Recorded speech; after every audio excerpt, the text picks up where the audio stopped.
আমি সর্বপ্রথমে সুজন কর্তৃপক্ষকে ধন্যবাদ জানাতে চাই এত সুন্দর একটি প্রোগ্রামের আয়োজন করার জন্য, যেখানে আমরা প্রার্থীরা সবাই জনগণের কাতারে সুন্দরভাবে একত্রে আপনাদের সম্মুখীন হতে পেরেছে। আমার প্রিয় ভাই বোনেরা, খাগড়াছড়ি বাসীগণ, আপনারা, আমি আপনাদের অপরিচিত কেউ নই। আমি আপনাদের পরিচিত সেই মহিলা প্রার্থী যিনি এর আগেও 2024 সালে নির্বাচন করেছিলেন, দ্বাদশ সংসদ নির্বাচনে অংশগ্রহণ করেছিলেন, এবং এবারও আমি ত্রয়োদশ জাতীয় সংসদের জাতীয় পার্টির লাঙ্গল মার্কার মনোনীত প্রার্থী। আমি আজকে বলতে চাই, আমি শুধু জাতীয় পার্টির হয়ে কাজ করব না, আমি সকল দল মত নির্বিশেষে সকল সম্প্রদায়ের আর্থিক এবং সামাজিক উন্নয়নের জন্য কাজ করব। আমি একটি শান্তির ও সম্প্রীতির খাগড়াছড়ি গড়ে তুলব, যেখানে থাকবে না কোনো প্রতিহিংসার রাজনীতি। আমরা কেউই প্রতিহিংসা চাই না, আমরা চাই সামাজিকভাবে আমাদের উন্নতি। আমার প্রিয় ভাই বোনেরা, আমাদের খাগড়াছড়ি অনেক পিছিয়ে। এখানে বিশেষ করে বিভিন্ন সম্প্রদায়ের পিছিয়ে পড়া জনগোষ্ঠীর জন্য আমি কাজ করে যাব। বিশেষভাবে আমি নারীদের জন্য কাজ করতে চাই। আমি চাই খাগড়াছড়ি হোক একটি নিরাপদ শহর, যেখানে নারীরা নির্ভয়ে কাজ করবে এবং কন্যারা নিশ্চয়তায় বড় হবে। আমার প্রিয় খাগড়াছড়িবাসীগণ, আমার উপর আস্থা রাখুন। আমি যদি আপনাদের মূল্যবান ভোটে একবার জয়যুক্ত হয়ে আসতে পারি, সেক্ষেত্রে আমি আপনাদের নানাবিধ সমস্যার সমাধান করব।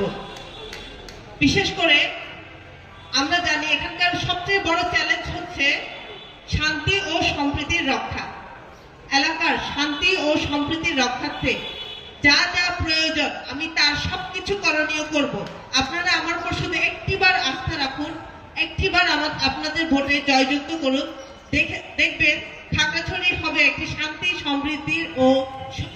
সম্প্রীতির ও আধুনিক শহর।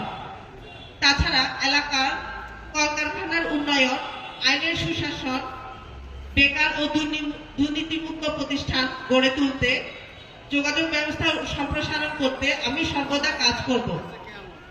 আমার ভাই বোনেরা, আমাদের মধ্যে নেই কোনো একতা। আমি চাই আমরা যারা জয়ী হব তাকে আমরা, যদি আপনাদের ভোটে আমি জয়যুক্ত হতে পারি, সেক্ষেত্রে আমি অবশ্যই কাজ করব। আর যদি আমি হেরেও যাই, আমি চাই যিনি জয়যুক্ত হবেন আমি তাকে সবসময় সমর্থন দিয়ে যাব। আমি চাই আমরা সবাই একসাথে মিলেমিশে সুন্দর একটি খাগড়াছড়ি গড়ে তুলি।